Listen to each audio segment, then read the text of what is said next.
Let's give a round of applause to Dave. Come on, he does this every year. Every year with number 9. Looking forward to being at number 10 next year. But he puts his heart and soul into this. And got a great turnout here.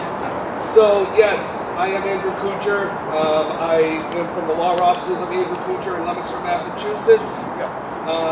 Some of you maybe have heard of me. I was the jerk that sued Governor Baker for shutting down the gun stores in Massachusetts due to the COVID-19 crisis.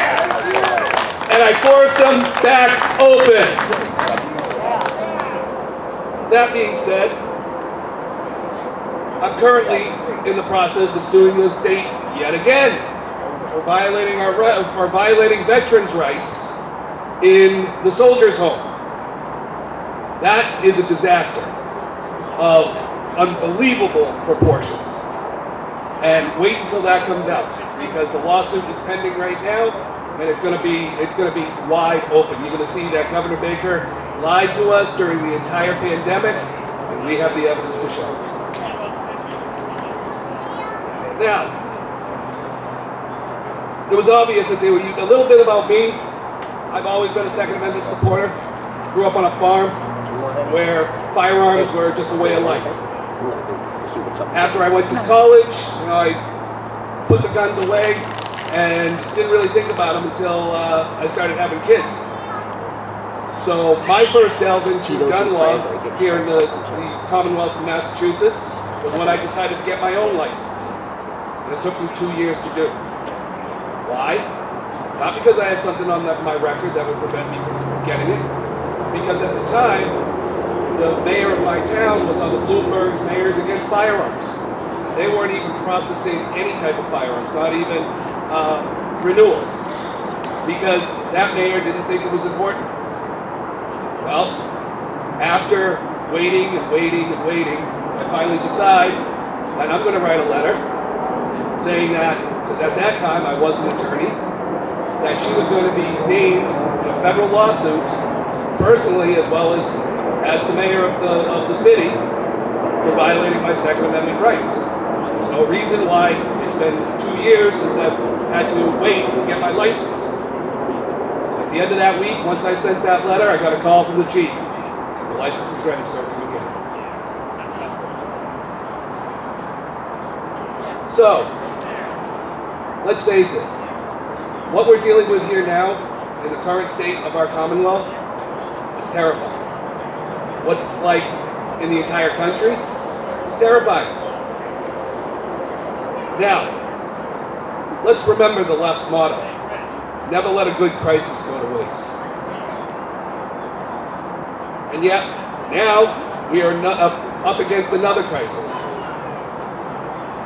Nationwide, the left is using the tragedy in Uvalde, Texas, to attack the Second Amendment again. The recent and saddening acts of violence have brought conversations about guns to the national stage. These acts of violence, as terrible as they are, should not be used by the White House and the left as justification to revoke our rights outlined in the Constitution. The Second Amendment clearly states the right of the people to keep and bear arms shall not be infringed. Our founding fathers created this amendment to protect citizens from government tyranny. Now, let's look at the actions recently of our federal government.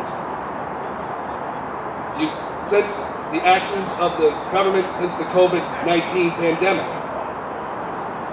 the actions of the government in the sham election of 2020.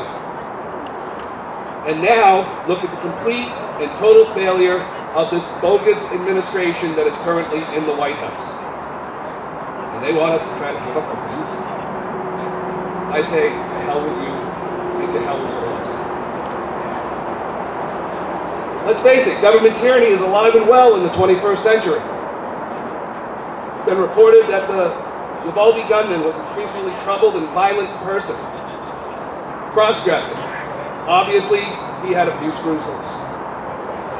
But the left says nothing of this.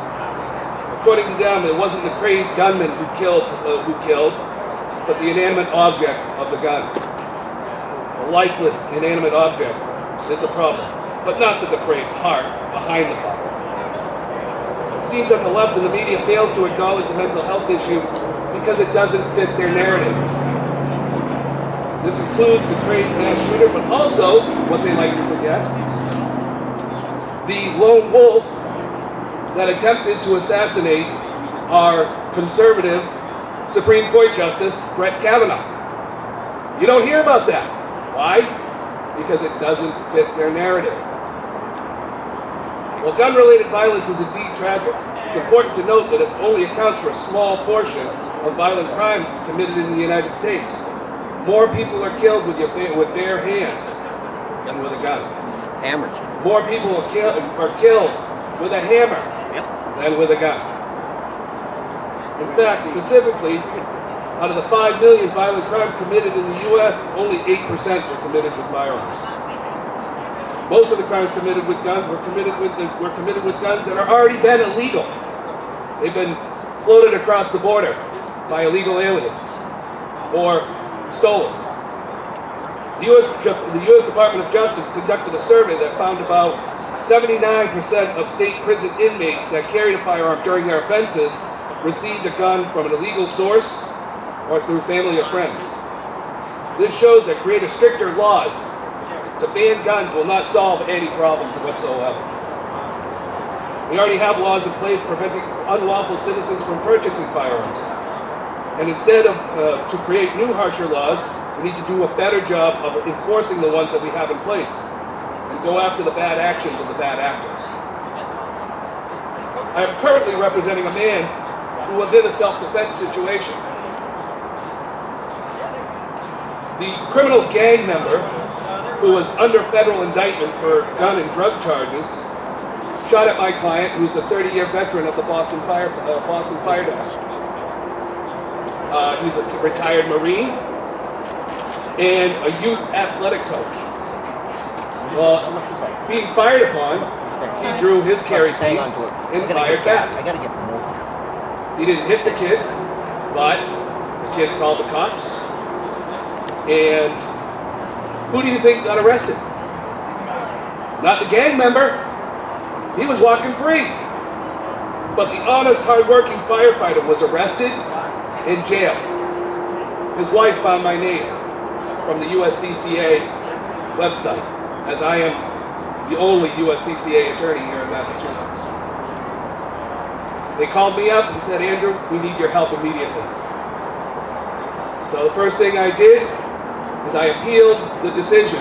He was under $50,000 in bail. What person can come up with $50,000 at a drop of a hat like that? He was going to be sitting in jail for a good long time. I appealed that to go up to the Superior Court and got it dropped down to $5,000. He was out that afternoon. Now, why was he being treated differently?